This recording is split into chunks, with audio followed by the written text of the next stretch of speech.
Okay, welcome back. Let's unpack this. We're doing a deep dive today into something pretty transformative, actually. Hmm. Imagine changing the way you learn English, like fundamentally, moving beyond just translating in your head. Right. Building that direct link, yeah, Mm-hmm. between your thoughts and actually speaking or thinking in English. Exactly. And that's the mission today. We're really digging into how you can train your brain to do that. It's a massive challenge for so many learners, isn't it? That constant internal voice translating everything. It really is. You think in your language, translate, then speak. It's a big hurdle. A huge one. It slows everything down. But we've got this fantastic guide, this document called welcomeback.pdf. And what I find really compelling is how it frames the whole thing. The brain is a muscle analogy? Yeah, Yeah. exactly. Like something you can actively train, strengthen, to get better at thinking directly in English. I love that because it takes something that feels maybe innate or just Hmm. overwhelming, learning a language, Yeah, and makes it actionable. It's a skill. it is something you build with practice. Targeted practice, yeah. So our goal here is to really pull out the techniques from this source. We want to give you concrete, practical ways to start, well, rewiring things a bit. Creating that direct pathway so your thoughts just flow into English. Right, almost like how you learned your first language. You didn't translate then, did you? Yeah. The word and the thing were just linked. Direct connection. So this deep dive is really focused on the how. Less theory, more practical steps you can take. And it's good to acknowledge upfront it sounds hard. I mean, changing how you think. Totally. It feels unnatural at first because, well, you've always thought in your native language that's normal. Completely normal. But the source makes a great point about kids. Oh, yeah, that child learning analogy. They don't sit there translating. Nope. They just associate sounds, words with things, actions, feelings. Boom. Direct link. That's the fluency we're aiming for, that efficiency. And the source calls that translation process the detour, which I think is a great way to put it. It is. Instead of thought native language translation LA English, you want thought English directly. Cut out the middleman. Exactly. It takes effort, sure, like any training, but the source is really positive about the payoff. It's very rewarding. Okay, so if you're listening and thinking, all right, I'm in, but where do I start? What's step one according to this guide? It suggests starting super simple, like the simplest thing imaginable. Which is? Naming objects. Just look around you right now, wherever you are. Okay. See a table? Think table. Silently. See a lamp? Think lamp. So not saying it out loud, just internal. Just internal. The whole point, the source emphasizes this, is getting the English word to pop into your head first, without your native language jumping in. That almost sounds too easy. It does. But think about the power of doing that consistently. All day long, every object you notice, window, phone, book. Just that constant low-level reinforcement. Exactly. It starts building that direct pathway, associating the object visually with the English sound in your mind. Okay, simple but powerful. What's the next level up from just naming things? Describing actions. What you're doing, again, internally. So connecting language to movement and activity. Precisely. As you go about your day, just narrate. Simple phrases. I am walking. I am opening the door. The guide has examples like, I am brushing my teeth. Yeah. Or, I am boiling water. Now I'm adding tea leaves. Simple, everyday stuff. I am putting on my shirt. Now I'm wearing my shoes. And the idea is the more you do this mental narration, The more automatic those phrases become linked to the actions, your brain starts just thinking the English description when you do the action. No translation needed for those specific things. that makes sense. Build it up action by action. The source also suggests focusing this practice on a routine, like your morning. Yeah, that's a great practical tip. Pick a sequence you do every day. Your morning routine is perfect. And just mentally walk through it in English. Exactly. So you wake up. And think, I wake up. I open my eyes. I stretch. I sit up. I get out of bed. I walk to the bathroom. I wash my face. I brush my teeth. Right. Repeating that mental sequence every single morning really wires those phrases to those actions.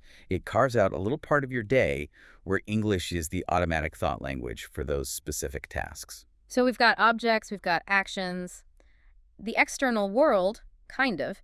But what about inside our heads, the thinking itself, that inner voice? Ah, yes, the inner dialogue. This is where the source says it gets maybe a bit more challenging, but also incredibly powerful. Because that voice, that stream of consciousness, it's almost certainly chattering away in your native language right now. Almost guaranteed. And the guide suggests actively training that voice to start speaking English. Wow. Okay. How do you even begin to nudge that internal monologue in a different direction? Start small. Yeah. The source suggests treating it like a quiet chat with yourself when you're walking alone or just sitting for a minute. Ask yourself simple questions in English. Yeah, like, what should I have for lunch today? Yeah. And then answer yourself again in English. Yeah. Maybe I'll make some soup, or I could order pizza. Or thinking about your day, what do I need to do next? Okay, I need to send that email. Exactly, those kinds of small internal Q&As. They're like mini workouts for your inner English voice. Builds confidence, builds fluency in just formulating simple thoughts directly. You're thinking in English, not just about English. That makes sense. Start with those little internal conversations. Then the source talks about something more structured, setting aside specific time. Yes, the English-only thinking time challenge. This is about consciously dedicating a block of time each day. Maybe start with just, say, 15 minutes. And during that time, the goal is To try and frame all your thoughts in English. Whatever pops into your head, plans, observations, feelings, worries, try to think it in English first. okay, but what happens when you inevitably slip? Because you will, right? Your brain just defaults back. Oh, absolutely. Mhm. And the source is really clear and kind about this. It's not a failure. Don't beat yourself up. Not at all. Just notice it. Okay, I switched back. And then, gently, calmly, bring your focus back to trying it in English. The real work is in that noticing and redirecting. Not an instant perfection. Exactly. And then you gradually increase the time. Maybe 15 minutes becomes 30, then an hour, then maybe longer stretches. The ultimate aim being that English becomes the go-to language for more and more of your internal processing. Yeah, it's definitely a long game. A marathon, as you said earlier, not a sprint. Which logically brings us to vocabulary. You can't think in English if you don't have the words, right? Precisely. Vocabulary is the absolute bedrock, the building blocks of thought. And the source makes a key point here. It's not just about memorizing lists of words. No, not at all. It's about using them actively, spontaneously, in your thoughts. So learn a few new words, maybe. But then what? Immediately start making sentences with them in your mind. The guide uses the example of learning the word delicious. Okay. Don't just know what it means. Think, this apple is delicious, or I had a really delicious meal last night. And repeat that thought a few times. Yeah, mentally repeat it. Yeah. Connect the word to the feeling, the context, the meaning. That's how you internalize it, like a native speaker does. Yeah. It becomes part of your active thinking toolkit, not just passive knowledge. The source also suggests organizing your vocabulary practice by categories. How does that help with thinking? Well, it connects words in meaningful groups, reflecting how we often access language in real life. So learn words for, say, furniture. Chair, table, sofa, bed. Right. Then mentally list them. Then try making simple sentences. The chair is comfortable. I need a new lamp. Or the fruit example from the source. Apples, bananas, oranges. Yeah. Mentally make a shopping list. I need apples and bananas. Then sentences. I love eating apples. Grapes are my favorite fruit. So you're linking the words together and linking them to real-life contexts like shopping or preferences makes them easier to grab when you need them for spontaneous thought. Exactly. It makes the vocabulary more accessible, more automatic. Okay, so we've got words, simple sentences describing things and actions. What about processing more complex information, like if you watch a video or listen to something in English? This is a really important step the source covers. Making consumption active, not passive. So don't just watch or listen and assume it's sinking in. Right. The key advice is to pause afterwards or even during and actively summarize what you just heard or watched. In English. Yes, in your own words, in English, just in your mind. So if I watch a cooking video, Pause it and think, okay, first she chopped the onions, then she heated the oil, next she added the spices, or whatever the steps were. that forces you to actually process the information in English, right? Not Yeah. just passively receive it. And then you have to produce English thoughts based on it. Exactly. You're taking the input and reformulating it using your own English understanding. It's a huge step towards thinking fluently because you're practicing comprehension and internal production together. Reading is another big one the source mentions. Books, articles, even simple things like captions online. Absolutely. Reading is incredibly powerful. And the core advice here is similar. Read for meaning, not for word translation. Try to visualize what you're reading. Get the overall picture. Yes. Immerse yourself in the scene or the idea. And crucially, if you hit a word you don't know. Resist the urge to translate immediately. Exactly. Try to guess its meaning from the context first. Ask yourself, what kind of word would make sense here? Why is that better than just looking it up? Because it keeps your brain operating in English. Every time you stop to look up a word or translate, you're switching back to your native language mode. Guessing from context keeps you immersed, keeps the English thinking flowing. That makes a lot of sense. Keep the momentum going in English. The source actually includes a nice little guided practice Mm. for this kind of mental connection, of visual thinking exercise. Oh, cool. Like the kitchen example? Yeah. So if you're listening, maybe try this for a second. Close your eyes. Imagine you're walking into your own kitchen. Okay, I'm there. Now, mentally, using English, just start naming things you see. Fridge, sink, Good. What else? Microwave, countertop. plates on the table. Now, maybe describe a simple action. I open the fridge. I take out some milk. Perfect. This kind of visualization, seeing it in your mind's eye and immediately labeling or describing it in English, builds really strong, direct mental links. You're not just memorizing abstract words, you're mentally living in English in that space. That feels really concrete. And it's not just about the physical world, is it? The source mentions extending this to our internal world, too, like emotions. Absolutely vital. Thinking fluently isn't just about objects and actions, it's about expressing your inner state. So practice putting feelings into simple English words. I feel happy. I'm feeling a bit stressed. I'm angry about that. I'm sad today. Learning to articulate your emotions, even just basic ones, internally in English is a core part of making the language feel like your own. It's about expressing the whole you. Okay, so we're building this internal English world. How do we then bridge that to interacting with others? The source talks about simulating real life, right? Yes, preparing your mind for actual conversations. Mental scenarios are great for this. Like the cafe example. Exactly. Put yourself mentally in that situation. You walk in. What do you do first? Look at the menu. Decide what I want. Okay, do that mentally in English. The cappuccino looks good. And maybe a croissant. Then practice the interaction. Yeah, mentally rehearse ordering. Excuse me, can I please have one cappuccino and one croissant? You could do this anywhere, couldn't you? Waiting for the bus, walking down the street. Totally. Any downtime.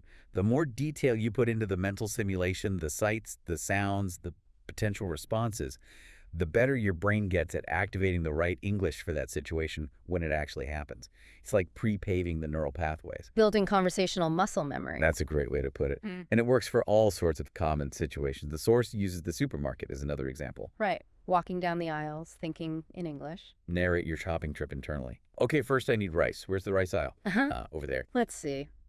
This brand looks okay. I'll take this one. Now vegetables. Tomatoes, onions, carrots. This constant self-talk keeps your mind actively engaged in English during routine activities. Over time, English starts to feel like the natural language for that specific task. And the idea is to carry this over into actual interactions with people. Definitely. The source suggests using this internal English thinking before, during, and after conversations. Okay, so before a conversation. Think about what you might want to say, how you could start. Maybe anticipate some questions. Just get your mind into English mode regarding the topic. And during the conversation. Try your best to stay in English mode. Think in English as you listen and formulate your responses. Don't mentally translate everything back and forth if you can help it. And then afterwards, this is interesting. Reflect on it in English. Yeah. Think, how did that go? Did I express myself clearly? Was there anything I didn't understand? What could I have said differently? So you're using the real conversation as learning material for your internal English practice. Exactly. Your brain learns directly from the experience, reinforcing what worked and identifying areas to improve next time. Every conversation becomes a practice session. The guide gives another specific scenario to practice mentally. Shopping for a gift. Yeah, walk through the whole thought process. Okay, need a present. Friend's birthday tomorrow. What should I get him? He likes reading. Maybe a book? Hmm? Or you mentioned needing a new shirt. He likes blue. Yeah, maybe a blue shirt. Okay, where can I find a nice one? I could try them all. I'll check out those 3 stores. If I don't find anything good, I'll just get a gift card. So you're practicing decision-making, planning, problem-solving, all using English in your head. It's a fantastic mental workout.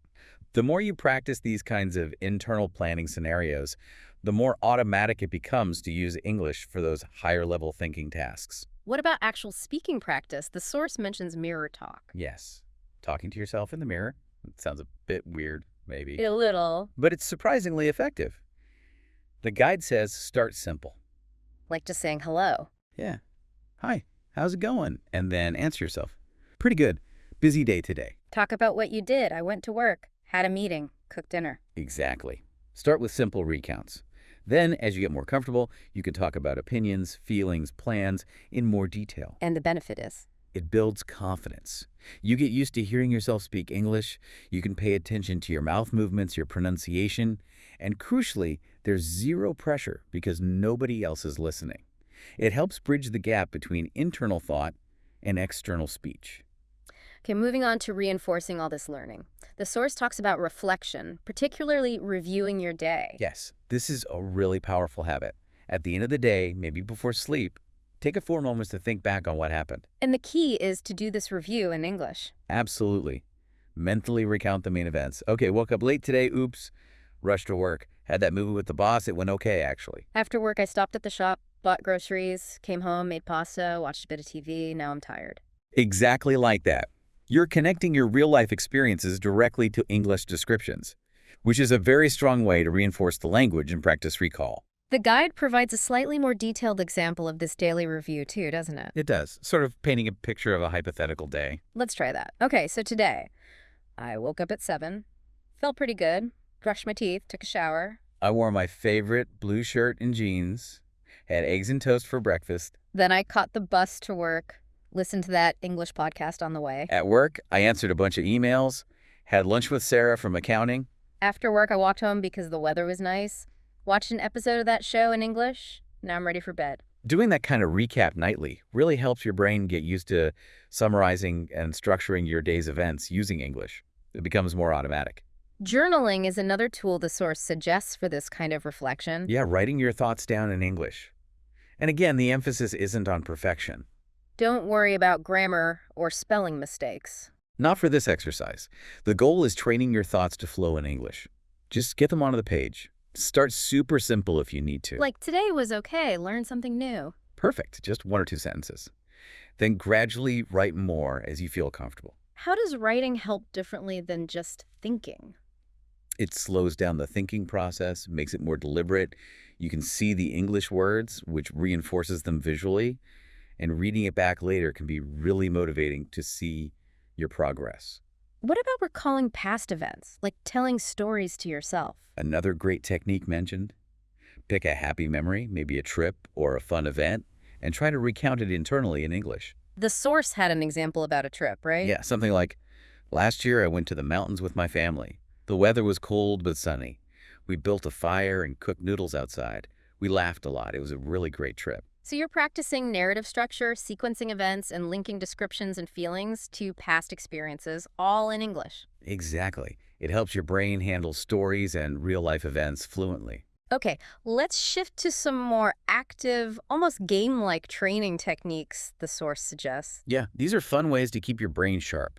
The category game is a good one. How does that work again? Pick a category, say, clothes, then as quickly as you can, mentally list items in that category in English. Shirt, pants, socks, jacket, hat, shoes. Right. And then maybe push it a bit further. Make a quick sentence for a few of them. I need new socks. This jacket is warm. Or another category like kitchen items. Spoon, fork, knife, plate, bowl, cup. I eat soup with a spoon. Be careful, the knife is sharp. So it's rapid recall plus immediate application in a simple context. Exactly. Connects the word, the meaning, and the usage all at once. Great little mental drill. Music is another area the source touches on, if you enjoy English music. Don't just listen or sing along passively. Pay attention to the lyrics. And the key step is? Try to explain the meaning of a line or the whole song in your own words internally in English. So if a song says, I miss you every day, you might think, okay, this song is about someone feeling lonely. They're thinking about a person they love who isn't there. They feel sad because they're separated. So you're processing the emotional content, the deeper meaning, not just the surface words. Yes. It helps you connect with English on an emotional level, not just a logical one, which is a big part of natural, fluent thinking. Then there's shadowing. The source calls this a powerful technique. It really is, especially for pronunciation and fluency. Explain shadowing again. What exactly do you do? You listen to a short phrase or sentence of spoken English from a video, podcast, anything, and you immediately repeat it aloud, trying to copy the speaker's exact pronunciation, rhythm, and intonation. Almost talking right on top of them. Or immediately after. Yeah, or pause and repeat immediately. The source example. Here, I'm go to the store. Then say aloud, I'm going to the store, mimicking the sound. Then try saying it again without listening from memory. What's the main benefit of doing that? It trains your brain and your mouth to work together in real time, producing English sounds naturally and quickly. It gets you used to the flow of spoken English in a very direct way. Great for bridging thought and speech. Okay, practical question.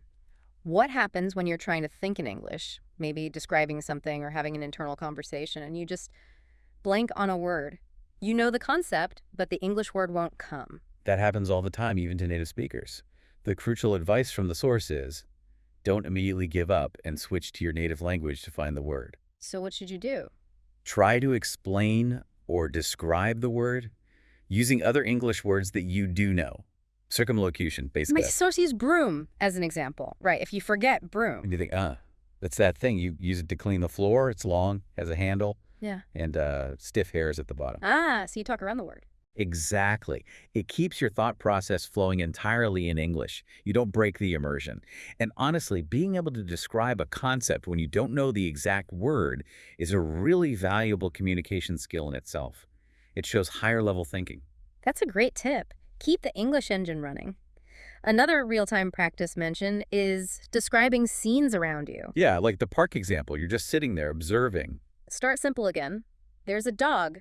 The dog is brown. It's quite big. It's running. Looks happy. Then add more detail as you can.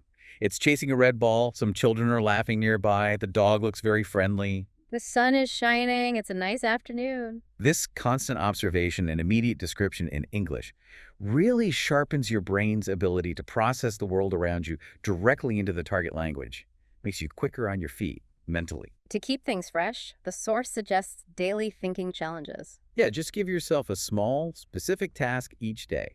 Keeps it interesting, stops it feeling monotonous. Like today's challenge, describe my bedroom in detail in English. Or imagine ordering food at a specific restaurant you know. Yeah. Or mentally summarize the plot of the movie I watched last night. So variety is key. It keeps different mental muscles working, builds comfort across more topics, and just prevents boredom, which is important for sticking with it long term. The guide also talks about weaving English thinking into the fabric of your day, like using free time. Yes, those moments when you're not actively focused on something else, washing dishes, folding laundry, waiting in line, your brain is often more relaxed then. And you can use that time for what kind of English thinking? Just gentle stuff. Mull over your plans for the evening. Replay a conversation in your head. Notice the weather. It looks like rain later. I should probably bring my umbrella. I wonder what time dinner will be ready. I'm getting hungry. Just letting your casual thoughts happen in English. It's low pressure, keeps the language active. There's also a really simple environmental tweak the source recommends. Changing your device language. Phone, computer. Set it to English. Yep. It's a small change, but it means you're constantly encountering English words. Menus, notifications, buttons. You just get used to seeing and understanding them without thinking about it. Exactly. It makes English part of your everyday environment, which subtly reinforces it as part of your thinking environment too. Every little bit helps integrate it. Now let's be real. This isn't always going to be easy. There will be days when your brain feels resistant or you just feel stuck. Oh, for sure. The source acknowledges that completely. Progress isn't linear. So what's the advice for those tough moments? Don't give up. Don't get frustrated with yourself. Just gently acknowledge it. Okay, this feels hard right now, or my brain really wants to use my native language. And then Gently try again. Remind yourself, okay, let's try thinking that thought in English one more time. Or maybe switch to an easier practice, like naming objects, just to get back in the flow. it's okay to slip back sometimes. Absolutely. The key is just returning your focus when you notice it. It's a journey, and every step, even the small ones, counts. Persistence over perfection. Okay, here's a big one that stops a lot of people. Worrying about grammar when thinking internally. Huge barrier. And the source has really important advice here. Which is? When you are thinking to yourself, practicing this internal English monologue, do not worry about perfect grammar. Really? Let it go. Let it go, especially initially. The main goal is fluency of thought. Getting the ideas flowing in English, focusing too much on getting every sentence grammatically perfect in your head will just block that flow. So if you think something like, he go market yesterday. For internal thought practice, the source says that's okay. Don't stop and mentally correct yourself constantly. Just let the thought happen in English. Won't that reinforce bad habits? The idea is that your brain will naturally absorb correct patterns over time from all the input you get reading, listening. The internal practice is more about building the habit of thinking directly in English. Keep the channel open. Accuracy improves with overall exposure and practice. Don't let the perfect be the enemy of the good, especially in your own head. Keep the flow going. That's a relief, actually.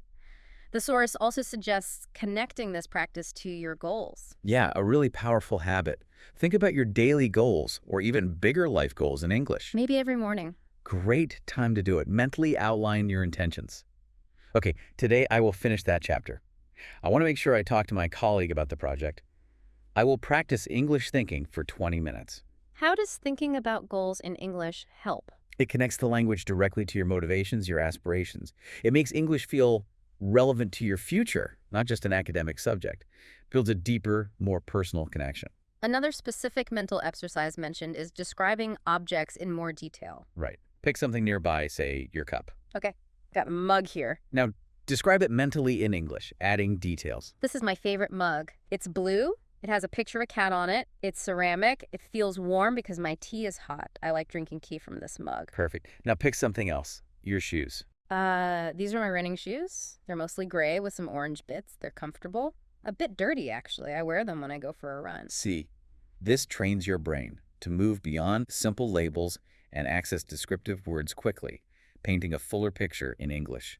It's like upgrading your internal descriptive abilities. The guide talks about narrating your actions, almost like having an inner coach. Yes, turning that inner voice into a running commentary of what you're doing. So as I'm making lunch, You think, okay, now I'm washing the lettuce. I'm slicing the tomatoes. I'm putting them in the bowl. Now I'm adding some dressing. just quietly narrating the steps to yourself. Exactly. It constantly associates English with your physical actions throughout the day. It helps make English feel like the default setting for experiencing your own life. But what if you're just feeling tired or bored with all this mental effort? It can feel like work. It can. And the source has advice for that too. Don't force it when you're really not feeling it. Instead, go back to something light and fun. Use English to think about things you enjoy. Exactly. Think about your favorite food. Imagine eating it. Describe it in English. Pizza. I love pizza. The cheese is melted and gooey. The crust is perfectly crispy. Pepperoni is the best topping. Makes me hungry just thinking about it. Or imagine that dream vacation again. Paris. Ah, I really want to go to Paris. I imagine walking by the Seine, seeing the Eiffel Tower lit up at night, eating croissants every morning, taking so many photos. connecting English to joy, pleasure, excitement.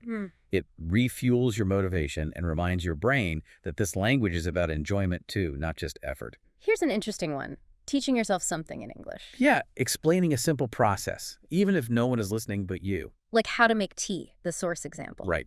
Mentally explain it. Okay, first, you need to boil some water. Yeah. While it's boiling, get a cup and a tea bag. Once the water boils, pour it into the cup over the tea bag. Let it steep for, say, 3 minutes, then take the bag out. Add milk or sugar if you like. Enjoy. What's the benefit of doing that? It forces your brain to organize information logically and explain it clearly in sequence, using English. It's a really good workout for structuring thoughts for communication. And finally, the source wraps up with a really nice visualization exercise, imagining your perfect day. Yes, a way to end on a positive, relaxed note. Close your eyes, take a breath, and just mentally walk through your ideal day, narrating it all in English. So maybe I wake up feeling really rested, the sun is shining. I have a relaxed breakfast, maybe read a little, then I do some work I feel passionate about. Later, I meet up with friends for lunch. We laugh and talk. The food is delicious. In the afternoon, maybe I go for a walk somewhere beautiful, feel calm and happy. In the evening, I relax, watch a great movie, maybe in English, feel totally content, a perfect day. Using English to imagine positivity and fulfillment. It just helps your brain associate the language with good feelings, making it more receptive and open to thinking in English naturally. So as we kind of pull all these threads together from this deep dive, what's the overarching message, especially around encouragement? Celebrate the small wins. Seriously. The source emphasizes this. Don't be your own worst critic. So thinking one clear sentence without translating, that's a win. Absolutely. Remembering that new word right when you needed it. Win. Managing 5 minutes of dedicated English thinking time, big win. You have to acknowledge that progress. Pat yourself on the back, mentally. Your brain thrives on that positive reinforcement. Be encouraging, not critical. And the final piece of advice seems to be about trust. Trust the process and trust yourself. You can do this. You have the ability to train your brain this way. Consistency is key, right? Keep showing up. Every day, even if it's just a tiny bit. Those small, consistent efforts add up enormously over time. That's how you build the muscle. And the promise, the payoff, according to this guide. Your brain will adapt. Yeah. English will gradually shift from feeling like this foreign thing you have to constantly decode to just another natural way you think, a part of you. And that internal transformation, thinking directly in another language, it unlocks so much more, doesn't it? The source mentions opening doors. To new ideas.